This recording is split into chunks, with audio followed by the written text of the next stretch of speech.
Welcome to the third lecture in the series Search for a New World. I'm Lev Berdyshenko, Curator Public at CCA.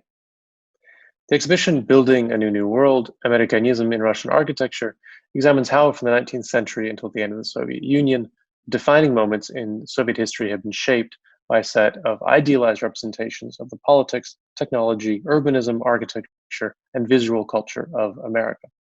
Curator Jean-Louis Cohen explained that the Americanism in the title of the exhibition should be understood as a phantasmagoria, that Russian political thinkers, writers, and architects experienced ideal images of the New World as a sequence of fantasies. This continuum of visual and textual representations generated a collective illusion that shaped Russian modernization. This exhibition rewrites the history of Russian architecture and urban design using this enduring Americanism. It takes an expanded definition of architecture and culture that encompasses industrial and graphic design, music, photography, film, and literature. So for this series of lectures, we move from the phantasmagoria of the New World to fantasies of other worlds and of our own world transformed by fantastic progress.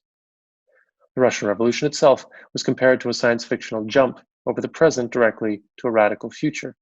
It was supposed to happen in industrialized France or Germany, even England, but instead it occurred in a rural empire on the edge of Europe, almost untouched by modernity. This gap was responsible for many productive paradoxes, as well as the intensive search for models of modernity to learn from and surpass, like America. And Sci-Fi played a role as a shared space of reflection on what was and wasn't possible in Russian reality, and how to imagine ways of thinking beyond it. Its stories can be read as sites of contested attitudes towards science and technology and their roles in the production of a new world. So the creation of science fiction involved scientists, philosophers, activists, journalists, and others beyond the literary community. And it was this dangerous combination of critical capacity and mass engagement of educated professionals was one of the reasons that artistic speculation beyond the so-called realistic near future was eventually banned. As we look at Russian sci-fi for competing ideas of modernity, it's coming from a culture and particularly a political context that's strikingly different from ours. Let's keep in mind that 20th century American or Canadian sci-fi offers just as many revelations, nightmares, and magical leaps over intractable social, political, and ecological problems. For example, in the 1980s, as the Western world took the neoliberal turn, cyberpunk imagined what would happen when that attack on the state was complete. Its stories describe worlds ruled by mega corporations, while the state is hollow and powerless. Or consider the recent desperate excitement around SpaceX in a time of ecological crisis, and then reflect on what it means that humanity went from the scientific and political feat of launching Sputnik to launching a Tesla into orbit as a commercial stunt. Or colonizing Mars, which morally limited architects have blithely compared to the discovery and colonization of the New World. Or stories of proletarian rebellion in video games like The Outer Worlds. So as you watch, I invite you to keep in mind how these fantasies offer lenses on contemporary issues, including those central to architecture and urbanism. The 4 lectures in this series follow the chronology of the exhibition. The first, by Matthias Schwartz, explored how pre-revolutionary sci-fi returned to St. Petersburg as a decadent and doomed city, an open wound facing Europe where all kinds of cultural contagion could enter the national body and a potentially apocalyptic risk. The second, by Asif Siddiqui, positioned post-revolutionary Russian culture in a turn upwards to the stars, exploring the 19-teens and 20s moment when space exploration and settlement was described as imminent and achievable, and popular enthusiasm boomed. And today, Natalija Majsova takes us half a century later and explores sci-fi film in the age of Sputnik and the first manned missions. Natalija Majsova speaks to us from Ljubljana, where she's assistant professor and researcher at the Department of Cultural Studies at the University of Ljubljana. Her research focuses on post-socialist culture in film and space-age aesthetics. She's an expert on European astroculture and outer space in contemporary Russian cinema. She's the author of The Constructor, Aesthetics and the Cosmonaut, Outer Space in Contemporary Russian Film, 2001-2017, and her new book, Memorable Futures, Soviet Sci-Fi Cinema and the Space Age, will be out later this year. If you have any questions during the talk, please leave them as comments below the video or email us at public@cca.qc.ca. Hello, everyone. It's a pleasure to be here via Zoom. This is a lecture about space, Soviet science fiction cinema, and the dawn of the space age, by which I mean the late 1950s and the early 1960s. I'll start out by outlining what I think are the specifics of space enthusiasm in the late 1950s and early 1960s in the USSR and how they relate to cinematography. And then the story is going to get wild because I'm also going to speak about the particularities of Soviet science fiction films that deal with outer space in that particular time period, and relate them to the American adaptations, which were made of these films thanks to funding provided by Roger Corman in the first half of the 1960s. So to begin, it's important to point out that the kind of cosmic enthusiasm that reemerged in the USSR in the mid-1950s, while it still remained a combination of, to quote Asif Siddiqui, technology, fantasy, and liberation, it also demonstrated a very particular relation to both technological utopianism and spiritualism, the two vectors of this of the cosmic enthusiasm I'm talking about. So if in the 1920s and early 30s, these vectors primarily referred to technological innovation, here I'm thinking about, for example, Konstantin Tsiolkovsky's ideas. Then there were socio-political manifestos, such as the Biocosmist Manifesto, so texts with theosophic, occultist undertones. And there were artistic visions, such as, for example, Kazimir Malevich's or Tatlin's. And if this cosmic enthusiasm had gained public resonance due to private funding, then in the wake of the first feats of the Soviet space program in the late 50s, the situation was remarkably and significantly different. The space program had become a reality because it had been a nationally funded collective endeavor, which it was collectively felt also required an ideologically coherent, stable imaginary, which would be visualized with the utmost rigor, respecting both scientific logic and communist values, and making use of the latest advances in the national film industry. And this resulted in a remarkable coincidence. The first feats of the Soviet space program, by which I mean the launch of the first artificial satellite of the Earth, Sputnik 1 in 1957, Yuri Gagarin's pioneering spaceflight of 1961, Valentina Tereshkova's pioneering spaceflight with a woman on board in 1963, and finally Alexei Leonov's spacewalk from 1965. All of these were almost synchronic with a range of high-quality, popular scientific and science fiction films on subjects revolving around space exploration and spaceflight. And these films addressed both the Soviet youth and the adult, more mature population alike. Now, not only were these films produced in conditions that can be considered as luxurious at the time, resulting, to paraphrase Roger Corman, in a quality of proverbially B productions, such as space operas, end of quote. They were also released during the so-called thaw, so under the government of Nikita Khrushchev, which presented a window of relative openness of the Soviet Union to the West. And finally, all of this took place before the USSR's 1973 accession to the Berne Convention on Copyright. All of these factors facilitated the migration of these films to the US, where, granted adventurous producer Roger Corman's blessing, some of them were refashioned to suit the anticipated preferences of the American audience. Here I'm talking about films such as The Heaven's Call, this is the Soviet title, from 1959, which became Battle Beyond the Sun. Toward a Dream, the Soviet title, it didn't become a different movie, but it was used in Curtis Harrington's Queen of Blood. And perhaps the most famous film of that time period, Pavel Kushantsev's The Planet of Storms, was re-edited twice, first into Voyage to the Prehistoric Planet, and then to the Voyage to the Planet of Prehistoric Women, with inserts from The Heaven's Call, the first Soviet film that I mentioned.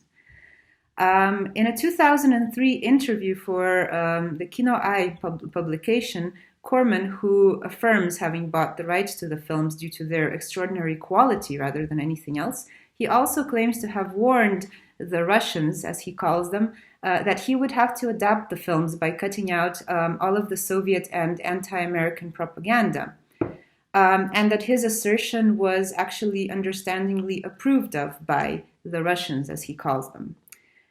Ironically, cutting out Soviet propaganda would ideally have meant not only cutting out negative references to America, but also dispensing with the A quality of these productions and thus undermining the significance of visualization for these early and most glorious stages of Soviet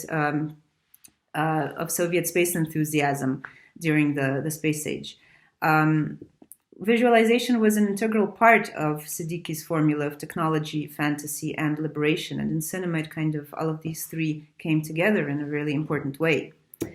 This is to say that by the late 1950s, the USSR had long had a well-functioning, diverse film industry, which was also advanced, among other factors, by pioneers in the special effects industry pre-CGI, such as Pavel Klushantsev, whose part documentary and part animation Road to the Stars, which you can see, it actually got a theme issue of this popular scientific journal, Nauka и Жизнь, so Science and Life. Road to the Stars coincided with the launch of the Sputnik, so both were the events of 1957. And this film, which is an exquisite combination of celebratory patriotic narration and footage that both memorialized the work of Soviet space scientists and extrapolated it, harnessing visualization as one of the privileged tools of imagination, it set the pace for later productions characteristic of Soviet science fiction cinema pre the American moon landing and popular scientific film alike.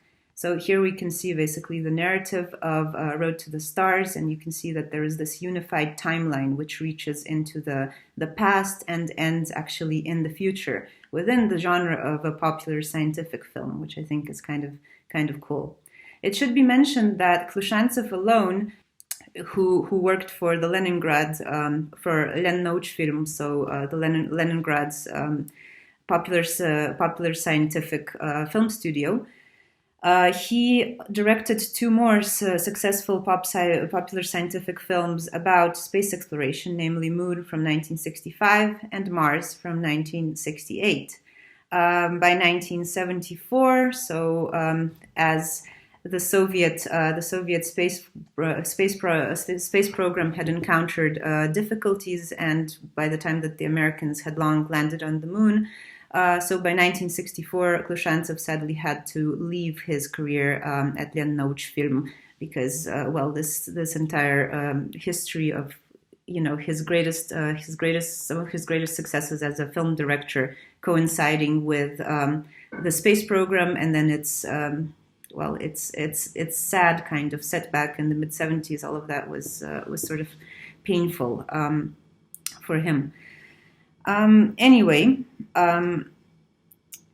What is important to say about Road to the Stars, apart from the fact that numerous people have noted, as you can see here, that it can be considered as a film of inspiration to Stanley Kubrick, for example, for his 2001: A Space Odyssey.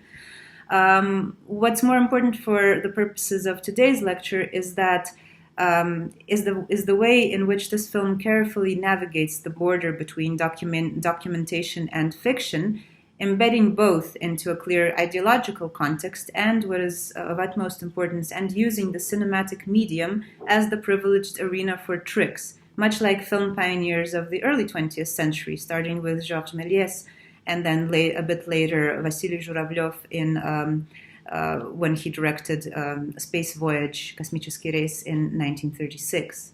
Now, of course, an important difference from Zhuravlev's fiction feature, which draws out spaceflight as a symbol of Stalinism and Soviet power and muses on spaceflight as a dream, there's a difference between that film and Road to the Stars.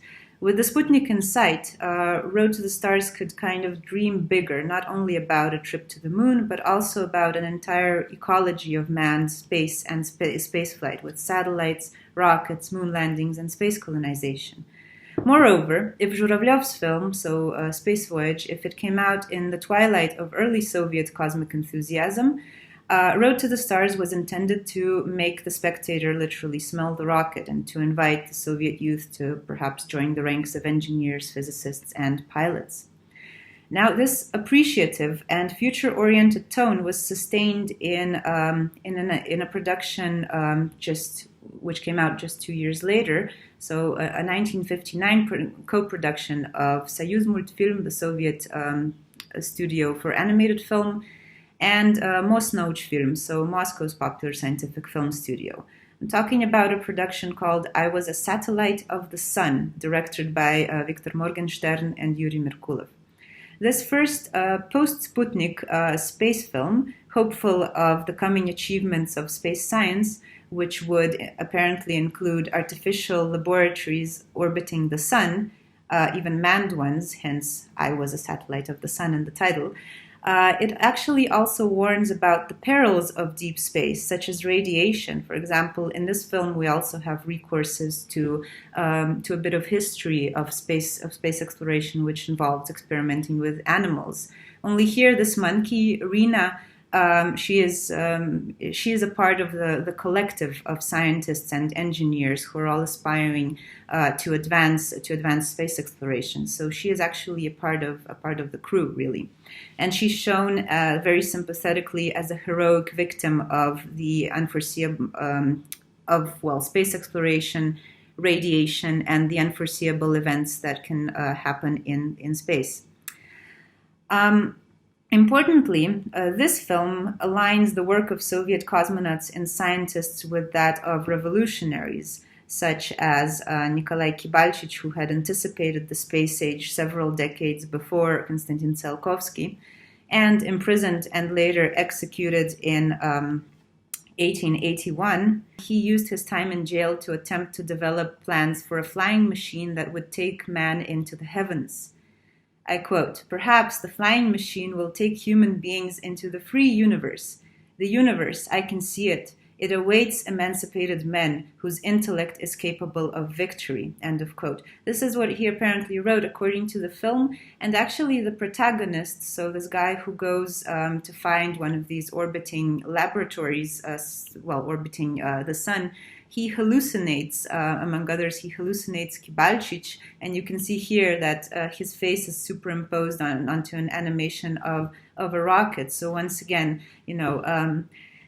realism and the imagination they collide in this film, and you can see him also pondering on what life in outer space, life on other planets could look like, and this is where the Soyuz Multfilm animations played their part. Anyway, what's important about Kibalchich is that both his quote and some of Tsiolkovsky's quotes that are used in this film, they're used as inspirational slogans, even though the speakers themselves are allegedly chosen for their scientific achievements, from the entire philosophy of space exploration to the very concrete ideas that Tsiolkovsky had. So basically, space, dreams, faith, and science are forever intertwined, and they remain safely embedded into the social normative framework of an utopian socialist Soviet state. At the same time, what's interesting is that the iconographic aspects of the film, they firmly bind this utopian future with the contemporary present, as you can see here. The hairstyles, the fashion, the interior design of this utopian Earth are not really futuristic at all, apart from certain gadgets, from advanced recording devices, and this cosmodrome, which is a product of the imagination here, and which will also recur in other films that I will be talking about today. So basically, what we're dealing with is basically an advanced version of the best of the 1950s urban USSR. Ironically, however, on the protagonist's way to Earth, way back to Earth from space, these images are actually not the first to cross his mind. What he prefers to think about are bubbling brooks and romantic, snowy countryside and other natural phenomena. which will also remain another very stable reference for the vast majority of Soviet space science fiction films to come. Clearly, this film, I Was a Satellite of the Sun, it has a strongly expressed didactic element, which, however, is also skillfully entangled with an exciting narrative. So according to the narrative, the young engineer, Andrei, he volunteers to pilot a spaceship to save an experimental laboratory which is orbiting the sun, despite radiation and despite all of the perils of outer space. And of course, there is a melodramatic twist. So shortly before the flight, Andrei finds out that the lab had actually been invented by his father, Ivan Petrovich, who had sacrificed his life for the good of mankind. Now, this kind of a plot twist, alongside other features such as the association of the Earth's nature with homeland, for example, and the association of spaceflight with revolution, rather than, for instance, colonization, which we see in American sci-fi a lot, as well as the emphasis on solidarity. So we have intergenerational solidarity, which is an important issue, which is an important feature of Soviet space sci-fi. And here with the monkey, Rena, we even have interspecies solidarity.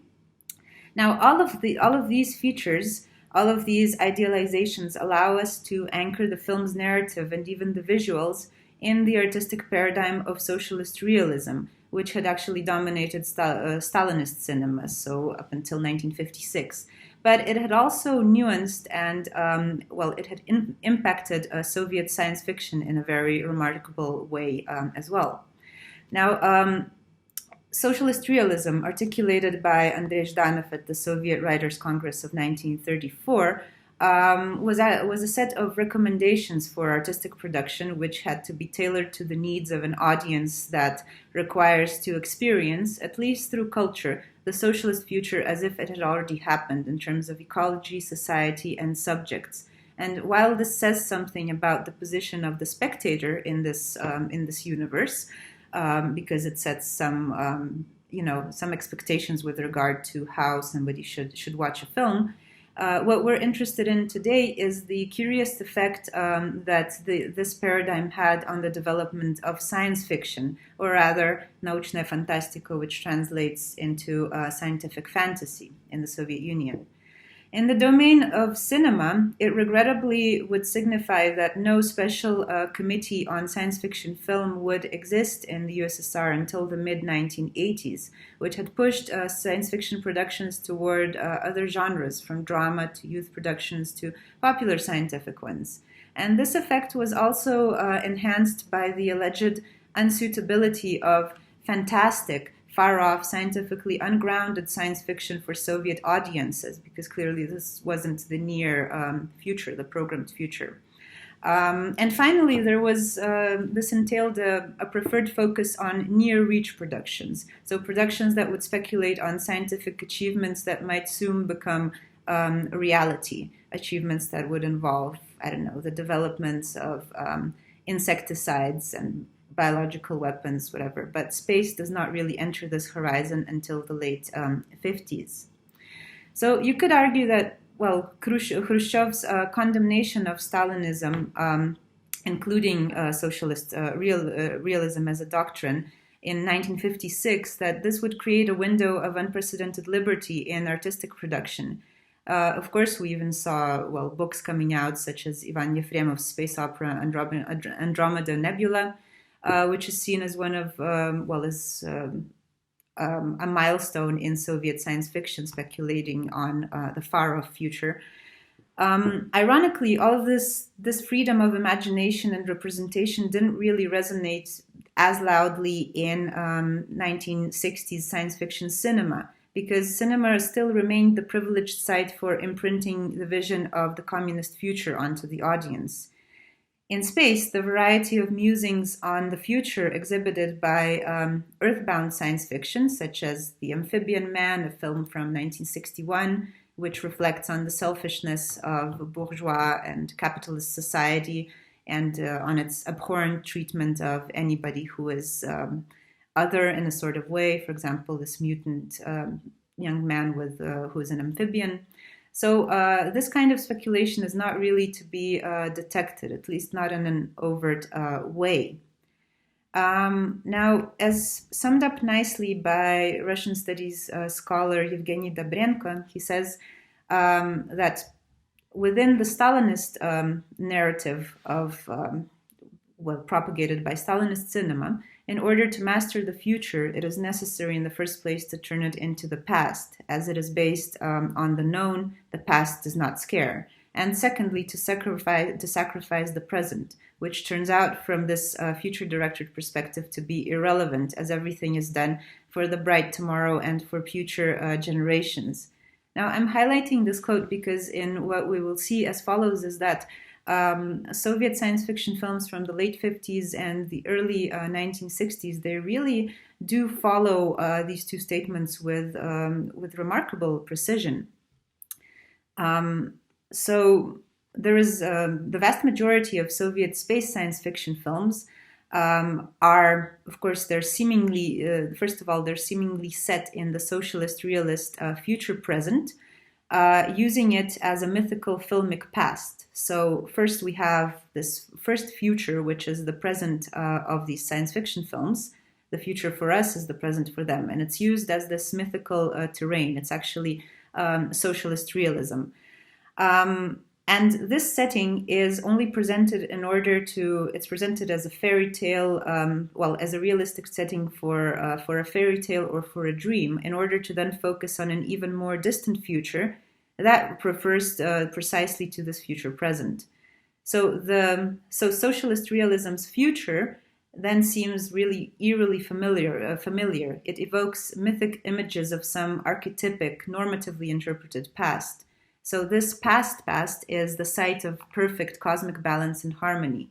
The past of socialist realist science fiction cinema, the moment from which we are launched into a futuristic tale, is the imagery of socialist realism itself, a just, egalitarian, and plentiful society with no class, racial, or economic conflict. In this context, space exploration is actually a mnemonic device. Space exploration is necessary in order to cement the memory of the idea of eternity and infinity of socialism once it will have been established. And space exploration is in fact only possible after the establishment of a socialist society. Furthermore, space exploration is portrayed as necessary in order to achieve global, even interplanetary communism. Of course, it can be argued that this kind of reasoning reflects the ideological struggle between the Soviet Union and the West. It reflects, of course, the conditions of the Cold War. But I also argue that the Soviet popular imaginary of the space age actually points to a slightly broader pool of references, which are not only historical, but also structural ones. Now, of course, before I go into that, it is important to stipulate that in contrast to the films from the 1920s and 30s, so in contrast to Aelita and The Space Voyage, and in contrast to the introspective science fiction films of the late 1960s and early 1970s, think Solaris, space science fiction production from the late 50s and early 60s are preoccupied with the immediate consequences of the dawn of the space age for international ideological, political, and economic order. While productions which lean on the popular scientific film genre, so for example, Road to the Stars and I Was a Satellite of the Sun, they do not really foreground international politics on Earth. This can't really be said of the productions that were re-edited by Corman and his crew. All of these features, so The Heaven's Call, Toward a Dream, and Planet of the Stars, they do not at all ignore the ideological antagonism underlying the 1960s space race. In all these three productions, this antagonism is, of course, it's resolved. In Toward a Dream and in the Heaven's Call, space exploration contributes to the resolution of this conflict by proving that solidarity, compassion, and comradeship, as well as this really naive belief in the innate kindness of intelligence, even extraterrestrial intelligence, all of this is sure to prevail over individualism, competitiveness, and boundless greed, which are apparently characteristic of the US and its society. And that this reconciliation would, of course, result from universal human values, which are shared by both nations. And these values are family love and love for the earth. Aside from I Was a Satellite of the Sun, the idyllic shots of planet Earth are actually prominent elements of these other two science fiction features, The Heaven's Call and Toward a Dream. While this imagery, as well as images of sunlit launch sites and the mountains and the grand signal receivers, which are also very prominent in, for example, East German science fiction of the 70s, think Eolomea or The Silent Star from 1960 even. They are juxtaposed against somber and menacingly reddish or bluish foreign planets. And this strengthens the idea that the Earth is actually the cradle of humanity, but at the same time, it's also a somewhat ambiguous message here. So in I Was a Satellite of the Sun, this dualism functions as a signal of an Earthling's joy upon his unlikely return to the home to his home planet. The Heaven's Call and Toward a Dream, on the other hand, they also embed this imagery in the context of an international political competition, enhancing the socialist realist imaginary of a utopian near space future with an extra dimension. Here, for example, we're specifically looking at launch sites in the Pacific. So, what this happens, what is meant by this, with regards to the international political system, well, it's for you to figure out. But anyway, once again, simply stating that the prosperity and the nice weather on Earth here is just equated with the Soviet world would not really be the best explanation. It's a bit too simple. Namely, The Heaven's Call, which was a film released the same year as I Was a Satellite of the Sun, so 1959. It also plays with the possibilities of routine manned spaceflight, while also obviously targeting a more mature audience and supplanting explaining scientific facts and processes with a touch of melodrama. The narrative organization, and this is interesting, the narrative organization and the actual chronological succession of events are here in this film, they're so different that you could almost talk about two different narratives, which is something that is neglected in most analyses. Apart from the space race between the US and the USSR, there are actually three important melodramatic threads that are woven into this story.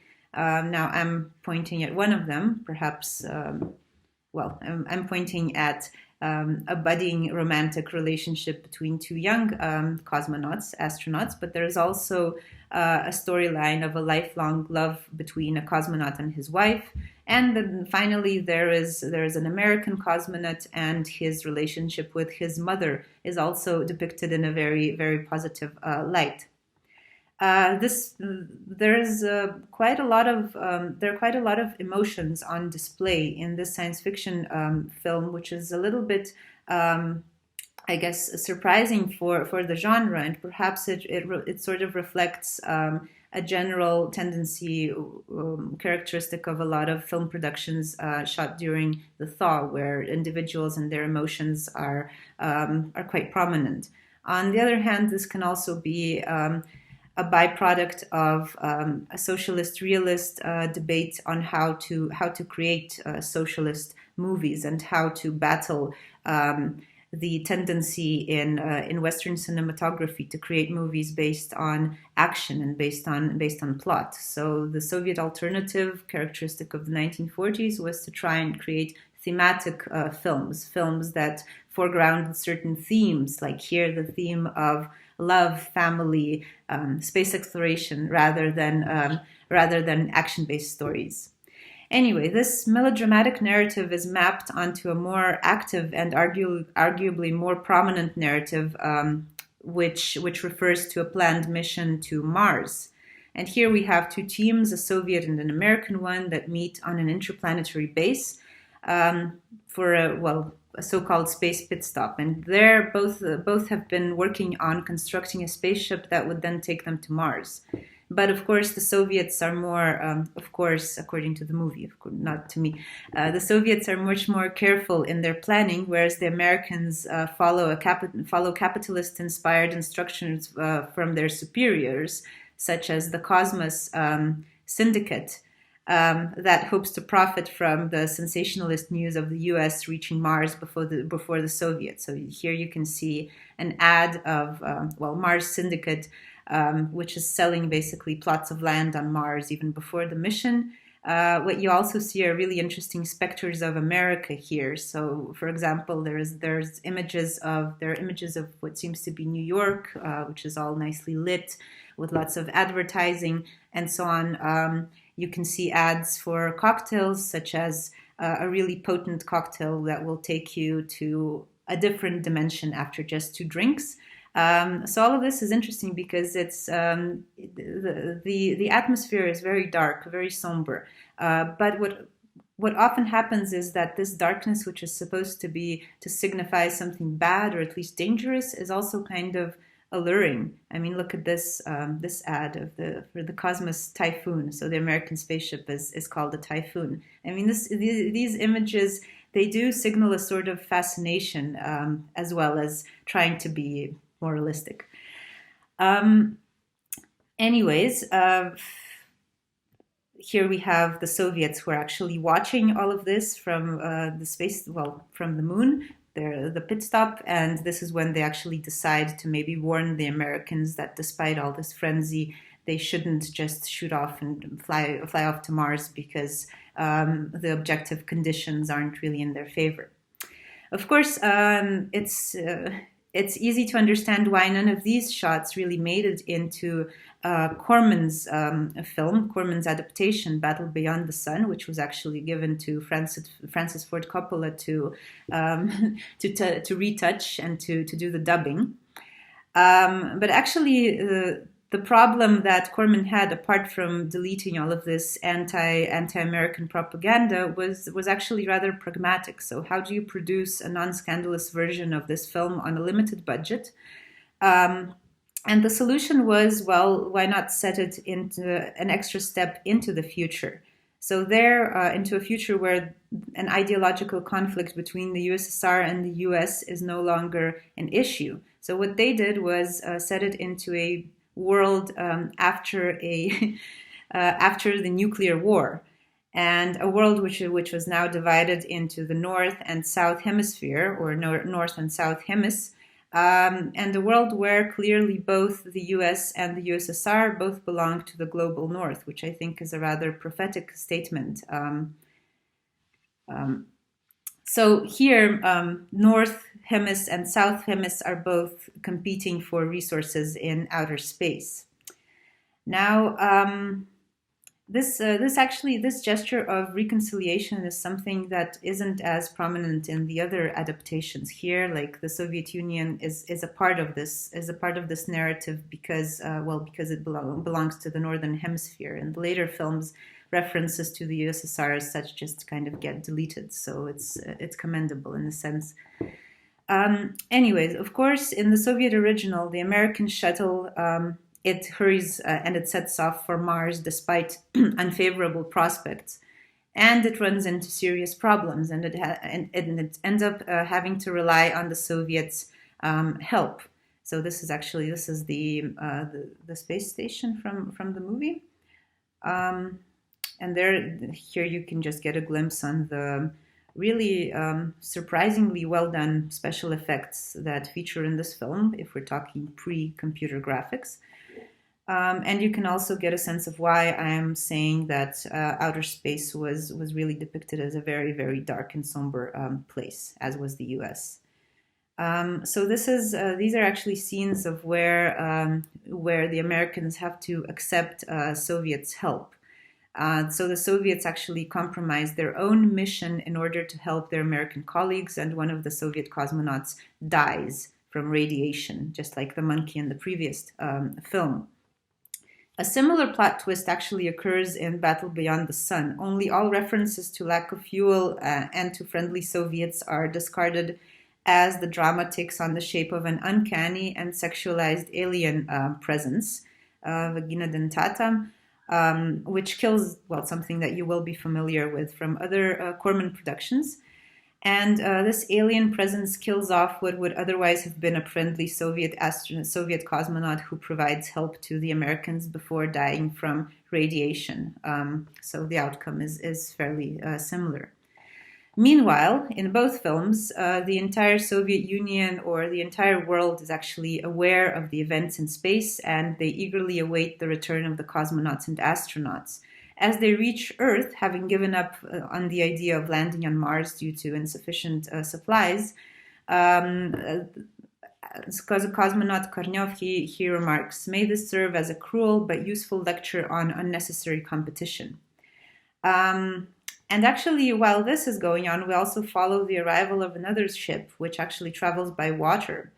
And this is a ship which the American astronaut's mother takes to go to the Soviet Union to embrace her son, who was rescued by the Soviets. In the Soviet film, but not in the American adaptation, she inquires, "Was it difficult, Robert?" And he says, "Yes, mother. But I also learned that the people of Earth are much better than I had previously imagined." We also have some nice aquatic imagery, for example, here, which is the launch site and the landing site. And all of this is subtly aligned with the intersection of friendship, camaraderie, and political reconciliation, of course, under the auspices of the USSR in the Soviet film or North Hemis in the American film.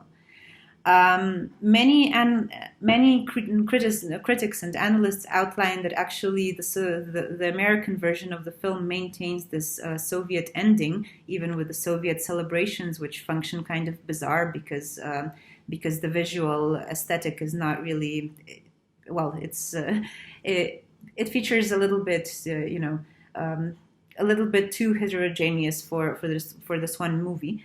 But what's actually, I think, equally important is that in the Soviet film, this really isn't the ending. So before the final credits, we realized that the entire story was just a fictional tale. It was a highly utopian script written down by a writer who visits the rocketry institutes to gather materials for a science fiction novel. So here we see another example of embedding a utopian narrative into the framework of a dream, a reflection, or a novel. In this case, it was a very popular device in Soviet science fiction cinema, securing a definite link to reality and stipulating the normative, allegorical, and imaginative aspects of such productions. Actually, in the next film that I want to talk about, in Toward a Dream, Atar Kabiridze's directorial debut, this film goes a step further in this respect. So this production about the far-off future and about signals, intelligent signals from outer space, it emphasizes its fictionality not only by equipping the opening shots with a narrator's inscription that dedicates the film to young dreamers and romantics, which is something that will recur throughout the film, where you have this famous Soviet song reappear, and it says, and apple trees will one day blossom on Mars. So dream the scientists and the romantics. So young dreamers and romantics are addressed very directly. And we have this primary fictional narrative, the fictional space story, which is actually a reverie of a future scientist who you can see here in this boat. So in his present, future society is trying hard to develop a method to contact alien civilizations, and the Western and the Soviet scientists, so science is clearly already trying to overcome the ideological binary. They're trying to work together, but it's still strong, this binary, because they have opposing ideological positions on the nature of a possible encounter. The Soviet believes in peace, while the Westerner predicts conflict. In this classical socialist realist future, so the scientists present, the weather is great, the water is warm, and everybody does what they're best suited to. And in case you don't get it from this shot, There's also a voiceover narrator who says, "Fishermen live here as well as poets, pupils, and astronomers, artists, and cosmonauts." So this narrator does a lot of explanation here just to make sure that the message really gets across very, very clearly. Again, there is a somewhat shaky, melodramatic, romantic interlude, which Corman's, or should I say Curtis Harrington's adaptation disregards as unessential for the gist of the story. And, well, the American adaptation decides to focus on the second, the action plot, remaining within the tradition of the Western action film. This particular one also highly inspired by the horror genre and by the whole aesthetic of B-movies.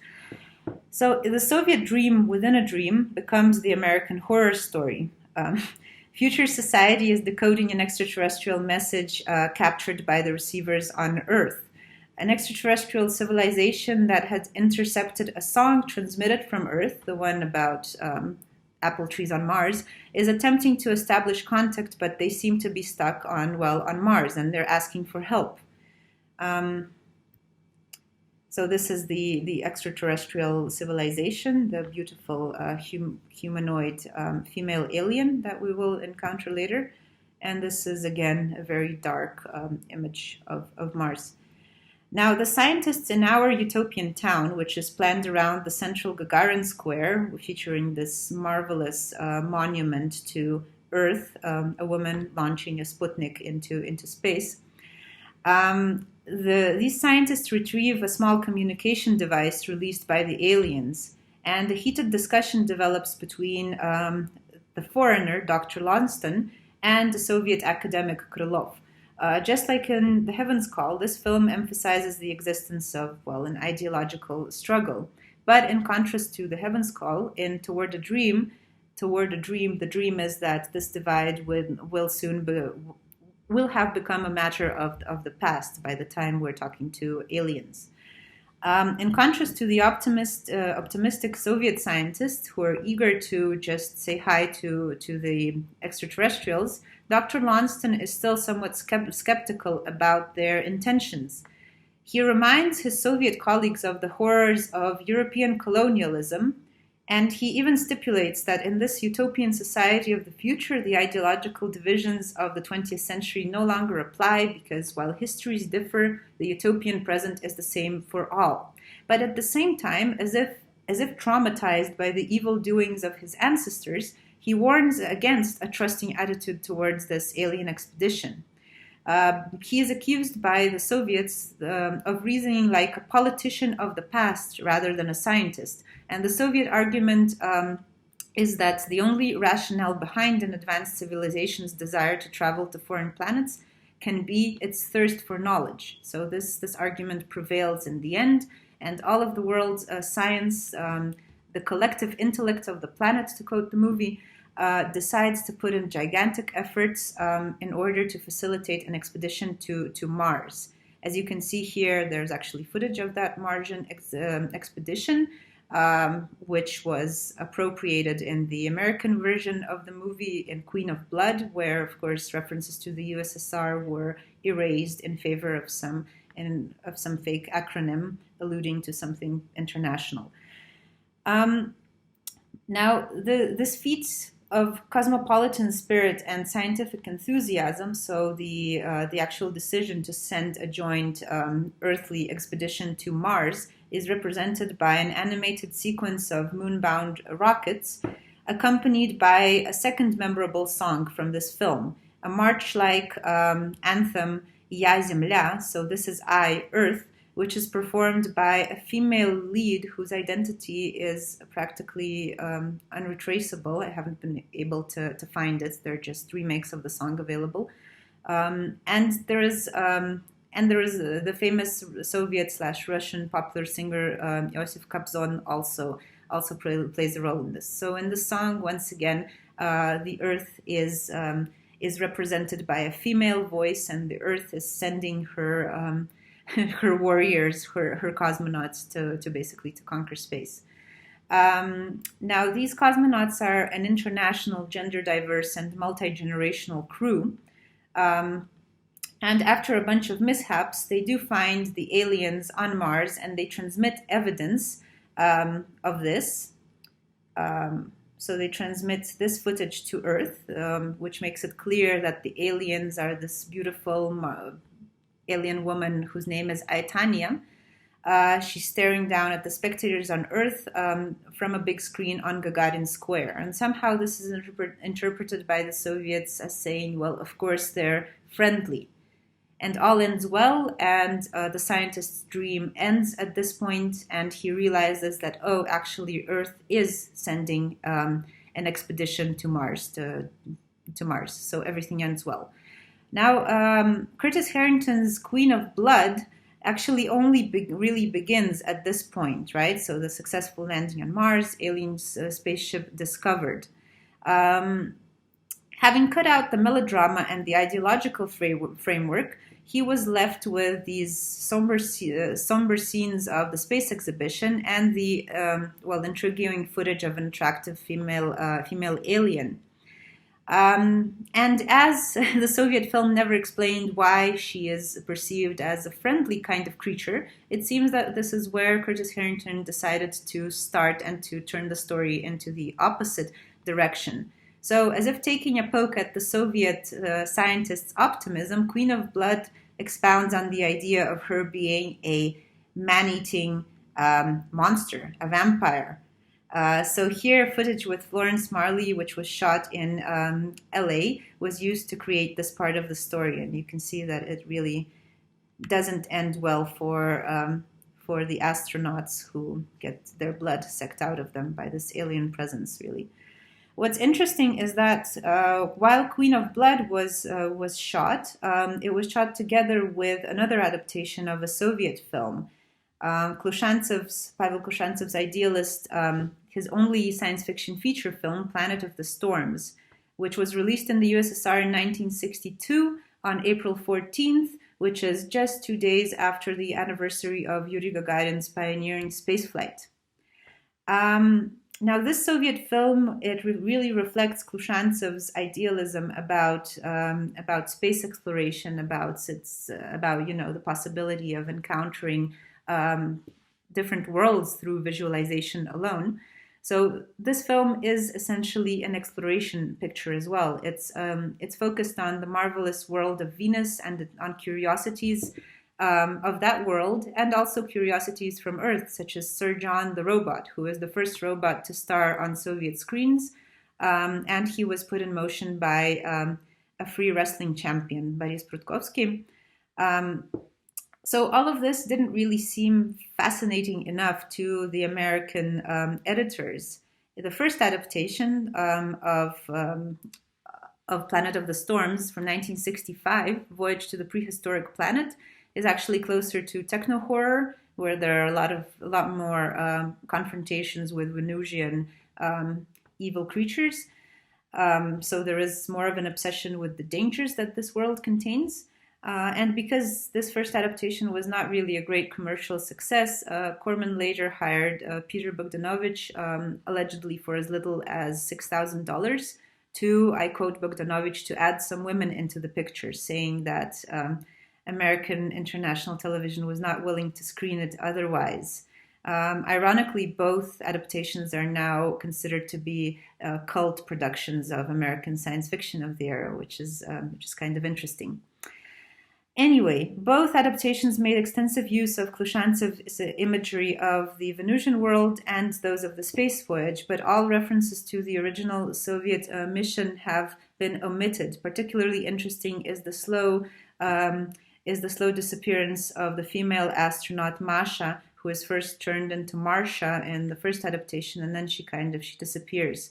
And she was really important for the Soviet story behind this film because she had to be there to stipulate, the absence of the gender question within the Soviet imaginary. At the same time, apparently, the Soviet Minister of Culture, when he saw a draft of the film, he said that it's a disgrace that she allows herself to cry on the space station because a real Soviet female cosmonaut would never have done that. Clearly, this was before Valentina Tereshkova's flight, where It's a known fact that she was having a very difficult time, and tears were were a big part of that space flight. Anyway, what is so that's one thing that happens, is the disappearance of this proactive element.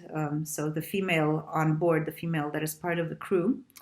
Another interesting thing that happens is that, so here you see Sir John the robot, who is the reason why this film is often called as a Soviet response to Wilcox's The Forbidden Planet from 1956, which featured Robbie the robot. And here it's Sir John, and he is actually he's a capitalist. He's an American product who actually insists on being treated with the utmost respect, or rather, he doesn't even respond unless he's addressed using the friendly ty, so thou, instead of the formal we, you. You will have noticed that he is not just John, he is Sir John, and he's treated here as an equal, physically exceptional, and resourcefully equipped member of the team. At one point, he's actually treated better than the female astronaut who remains in orbit, because the Soviet cosmonauts, when they think that they're going to end up being stuck on Venus due to Masha's wrong decision, they say, well, you can even trust a robot with certain tasks, but never a woman.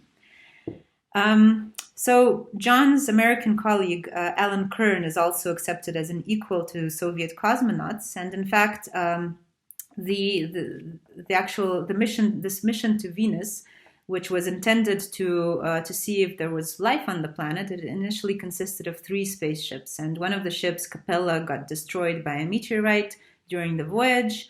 Then there was spaceship Sirius with 6 Soviet cosmonauts on board, and Vega, which hosted Alan, Sir John, and 2 Soviet cosmonauts, Masha and Commander Ivan Shcherba. So these 2, they managed to reach the Venusian orbit, and because 3 ships were actually necessary to ensure the entire crew's Venus landing and safe return to Earth, the crash of one of the ships makes the situation unexpectedly complicated.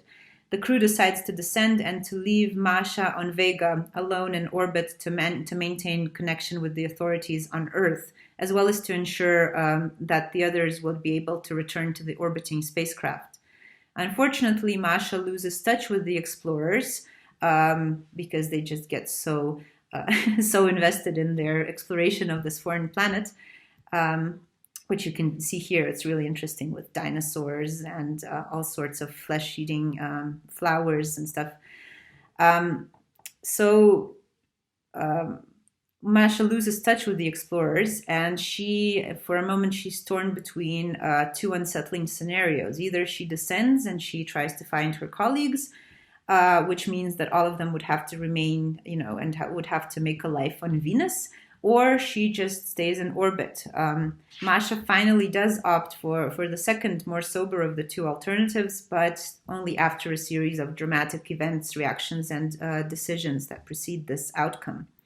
Now, the American adaptations, in contrast, they consciously downplay this aspect of the gender question. So how do different genders play out on a mission? So if in Klushantsev's film, Venus is a strange world full of unexpected life forms and challenges which probe both the Soviet man and the Soviet woman, and they even make the robot go crazy at some point, so even capitalist crew members are vulnerable here. In Corman's adaptation, the storyline eventually completely gets replaced by the vulgar assumption about Venus being a planet inhabited by attractive, malicious, and primitive blondes who finally end up worshipping the robot who is left behind by the international expedition, so they take him as their god. So you can see it's a very radical interpretation of the Soviet films, idea that there might be life on this planet. There's a reflection of what could be a woman in a toga in a Venusian puddle, and this is what they see when they're actually leaving the planet. So Bogdanovich actually was hired to play with that very subtle detail. So while I'm criticizing the Americans and how they decide that, well, if it's If it's a prehistoric planet, why not populated with prehistoric Venusian hot blondes? And basically, this accentuates the issue of otherness in outer space, and in the ways in which otherness is tied to the question of gender differences, gender binaries. It can't be said that this question is really absent from science fiction. You can see that, of course, we have the tension between Masha and the male cosmonauts on this mission. Then there is Aelita, which also kind of fantasizes about a Martian princess. But it should be said that this aspect of radical otherness, exemplified by a female presence, it actually becomes more and more foregrounded towards the end of the 60s, and perhaps reaches its apogee in Soviet cinema with Solaris in 1972. I won't be talking about Solaris today, but what we do have as precursors to Solaris are an adaptation of Andromeda Nebula from 1967, and another film from that very same year, Irina Povolotskaya's, I think, underappreciated debut, The Mysterious Wall.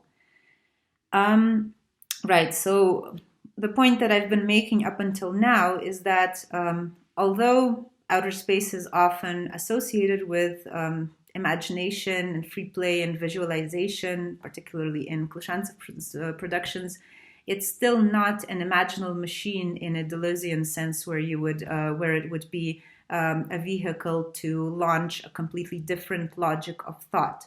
At the same time, it's not only imagined from within the parameters of international politics.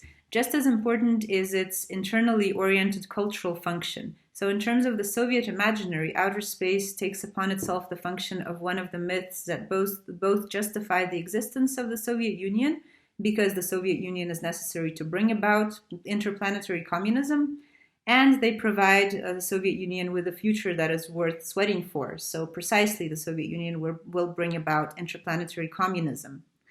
Now, and Yevgeny Sherstabitov's 1967 screen adaptation of Andromeda Nebula, in fact, actually begins with an address which says, "To you, people living in the 20th century, to you, people of the first century of the communist era," which is something that, again, the voiceover narrator that we are used to by now, he solemnly declares before we are allowed to watch a utopian story about the triumph of interplanetary communism and its subjects, when women and men of the future. So you see toga-clad personifications of ancient ideals where ratio and emotions complement one another, as do the feminine and the masculine principles, which are both granted agency in this monumental film. Not monumental in the sense that this film wants to be a tribute, a monument to communism. Interestingly enough, the address, the one that addresses the film to those living in the communist era, is not a quote from the novel, from Yefremov's novel. The introduction really just legitimizes screening an otherwise rather fantastic tale with little didactic or moral value for communist ideology to the masses. It reveals a certain political confusion about the purposes and functions of popular culture, which reaches beyond socialist realism. This confusion will remain evident in later Soviet scientific fantasy films, which seem to all try to find a balance between ideologically appropriate takes on the genre and the lure of either becoming purely entertainment-oriented or really deep, philosophically complex and aesthetically intriguing films. And all of these temptations become ever more serious with the increasing availability of, Hollywood science fiction on the USSR on the one hand, and the Soviet political acknowledgement for the need for domestic cinema to aspire to greater mass appeal on the other. Anyway, as we get back to Andromeda Nebula, it's interesting that this first version of the film from 1967 was re-edited in 1980 to produce a slightly shorter version where most of the overt references to the triumph of communism in the 20th century were removed. Well, again, 1980 is pretty close to this, at the end of the 20th century, so you can see why. But this doesn't only reflect the politics of memory, wherein the film's status as the first far-reach Soviet science fiction film was perceived as more important than its celebration of the communist project, but also it also reflects the hope of exporting the film to foreign markets. Remember the story with Corman's adaptations.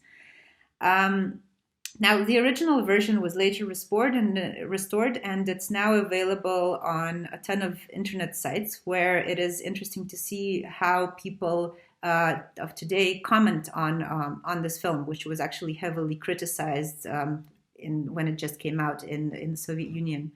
So today's comments range from observations on how the film is inadequate as an adaptation of the novel.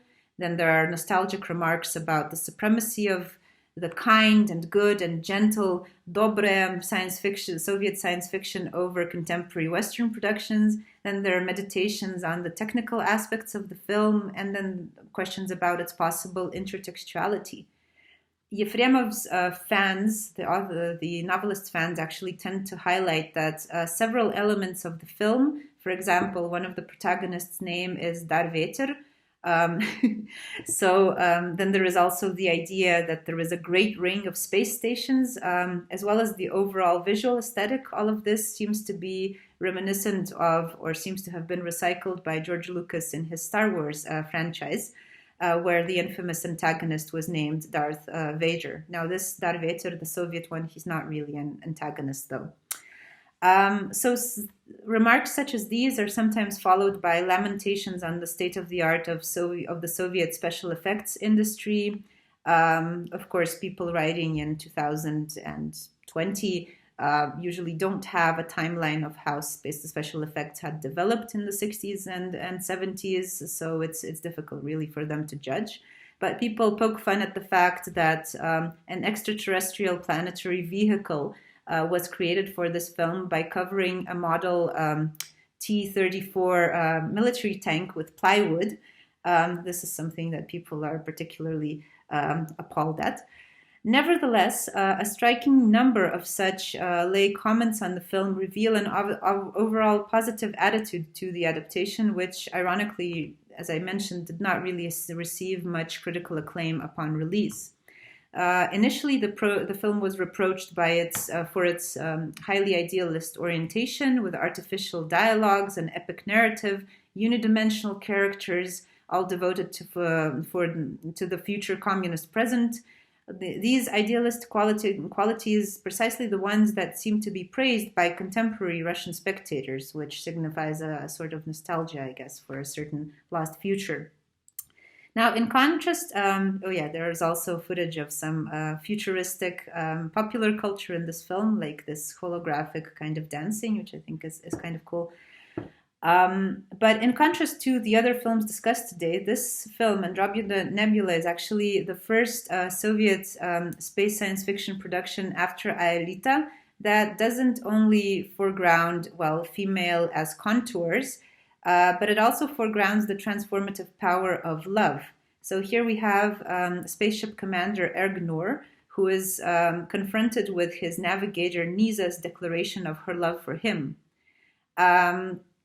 And then we have this display of affect, which is justified in the film, of course, by the fact that Nisa's femininity complements Erg's masculine ratio, but nevertheless, it is affect that is granted agency, which is something that will become one of the dominant tropes of Soviet science productions in the 1970s. You see here, he says, "This time you were able to persuade me to change something," but which signifies that here the effect is still neatly stowed away in the end, which makes it fit really nicely into the film's utopian ending. But this is, I think, one of the last films with this kind of morals really to it. A very different solution, one which is explored even further by Tarkovsky in Solaris, his adaptation of Lem's novel from 1972, is actually offered by Irina Povolotskaya, in 1967, a very young director, in her diploma film, The Mysterious Wall, which was clearly stylistically influenced by the French New Wave. And it's also one of the first productions in the science fiction genre to criticize Soviet authorities, blind faith in scientific progress, and really to question the human capacity to ever really engage with otherness, such as aliens. Here, these aliens take on the form of a mysterious wall, which emerges in the taiga sometimes. Here you can see it as these wavy, cloudy patterns.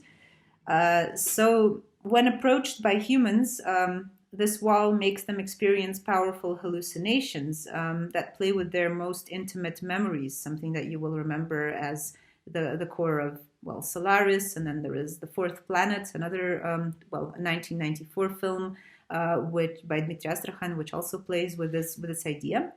And for example, in this film, in The Mysterious Wall, we have romantic scientist Valia, who reveals that he had once served on a battleship which apparently helped rescue a Canadian writer who was played by Valentin Nikulin, who was found estranged and alone at sea. You see him here.